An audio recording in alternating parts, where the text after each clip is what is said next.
Ne gre kar na jok, ja, hvala lepa, joj, kako je to lepo, bravo, hvala, Nini. Zadnji teden v novembru je, potem pa pride mesec, za katerega si želimo, da bi bil veliko bolj vesel, kot trenutno kaže, da bo, a ne? No, so pa ljudje, ki si tega ne samo želijo, ampak se tudi trudijo za to, da bi bil ta mesec bolj vesel. Z nami je Anita Ogulin, predsednica Zveze prijateljev mladine Ljubljana Moste Polje. Dobro jutro. Kako se? Torej, leto 2020 bo kmalu za nami. Kakšno je bilo za ZPM Moste Polje? Ja, glejte, vse leto spremljamo stiske ljudi, otrok predvsem, a ne, in seveda, če hočemo pomagati otrokom, vstopamo v družine. Ni bilo enostavno, ampak pravzaprav si hvaležen, da obstajaš, da imaš tako ekipo, kot ste tudi vi, da lahko pomagamo, da lahko učinkovito rešujemo stiske, ki se naplavljajo dnevno. Sploh pa v tem letu, ker to, kar se nam je dogajalo, je za neko organizacijo praktično nepredstavljivo.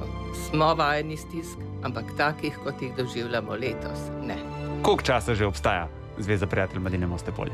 67 let. 67 let. Koliko časa ste vi tam? Ja, jaz bi skoraj rekla, da od rojstva, ker je bila pač moja mama začetnica te zgodbe. A je bilo to leto Najhujše. najhujše? Veste, tako bi ga primerjala. Bilo je hudo po osamosvojitvi Slovenije, bilo je hudo leta 2012, takrat, ko je nova socialna zakonodaja dobesedno prepolovila pomoč ljudem v stiski, predvsem otrokom. In ta trenutek ali pa to leto smo se vrnili v tisti čas in ga še poglobili. Zakaj vas pa ljudje letos najbolj pogosto prosijo? Kaj najbolj potrebujejo? Položnice, varnost, pogovor, stiske so nepredstavljive, psihosocialna pomoč se je razrasla, seveda ne dosega vseh, ampak mi se trudimo za vsakega otroka, za vsako družino, ki nas najde, ki upravičeno prosi za pomoč. Mi smo seveda zelo veliko razmišljali o tem, ali letos imeti dobrodelni maraton. Na kak način? Ponovadi ga imamo decembra. December je že pred vrati. In smo se ukvarjali s tem, a imeti ali ne. Ukrepi so strogi, definitivno v takšni obliki, kot smo ga imeli do zdaj, že več let zapovrstjo, ga ne moramo imeti. Pa smo se spraševali, zdaj, če ga nimamo v taki obliki, a se bojo ljudje odzvali ali ne, in kako vse skupaj. Skratka, kup enih scenarijev, kako spoštovati na eni strani pravila, odločbe, ukrepe, in na drugi strani, kako ponovno, ne vem, zbrati, združiti ljudi ob enem takem dobrodelnem dogodku in zbrati ta sredstva. In na koncu smo se odločili, da še vseeno bomo naredili ta dobrodelni maraton 22. in 23. decembra. Bomo naredili dobrodelni maraton tudi letos. Hvala.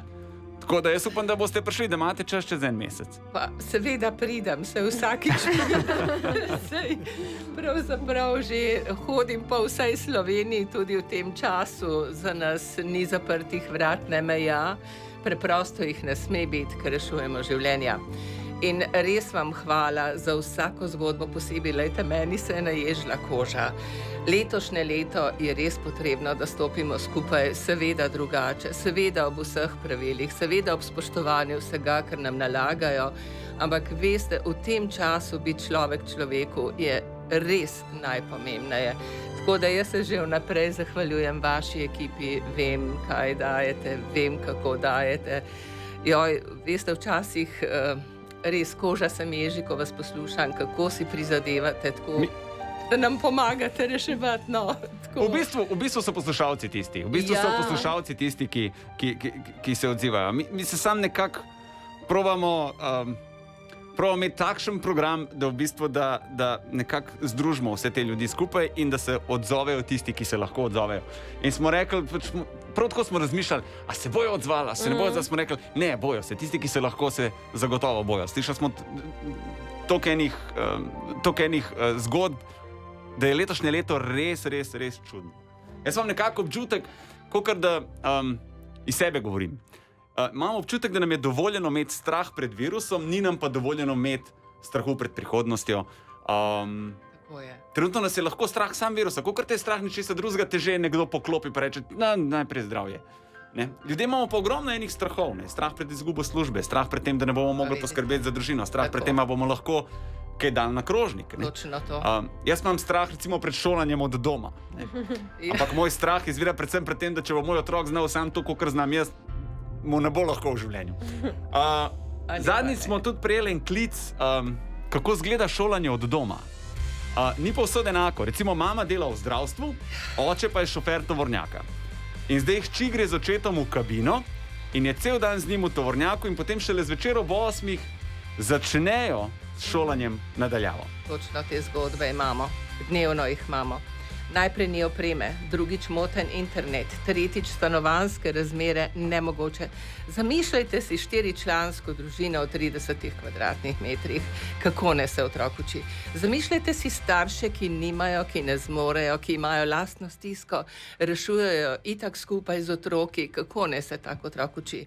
Ne morejo imeti pomoči v starših, ne morejo imeti spodbudnih okolij in neenakost se silno poglablja. Tukaj smo si enotni. Anita, je pa ena stvar, ki je za šolanje nadaljavo nujna. Rekla ste oprema, računalnik. Tako je. Zdaj, ni samoumevno, da imamo kar vsi doma računalnike, ne? Ni res, ni samoumevno, res je, ni samoumevno in več kot jaz zdaj že gremo, preko 1000 smo jih opremili z našimi donacijami, vašimi gledalci in tako naprej. Sem tako hvaležna. Anita, Radio 1 podarja 10 novih računalnikov našim otrokom. Naj gre kar na jok, hvala lepa, joj, kako je to lepo, bravo, hvala, Denis, bi kar obila, ne smem pred kamero, a ne da. Hvala vam, to je pa tako lepo, hvala lepa, joj, kaj sem vesela. Vsi ostali pa, hvala, ker ste bili z nami, jaz sem si prej rekel, da želim, da vas je v tem trenutku čim več. Zakaj? Tole je kapla v morje. Ampak veliko kapelj si želimo nabrati tudi 22. in 23. decembra, ko bomo imeli 28-urni dobrodelni maraton in tudi takrat si želim, da bi nas bilo več, da bi nas bilo čim več skupaj. Hvala, ker ste. Hvala. Bomo. Moj Radio 1. Preprosto blizu. In Denis Avdić Show.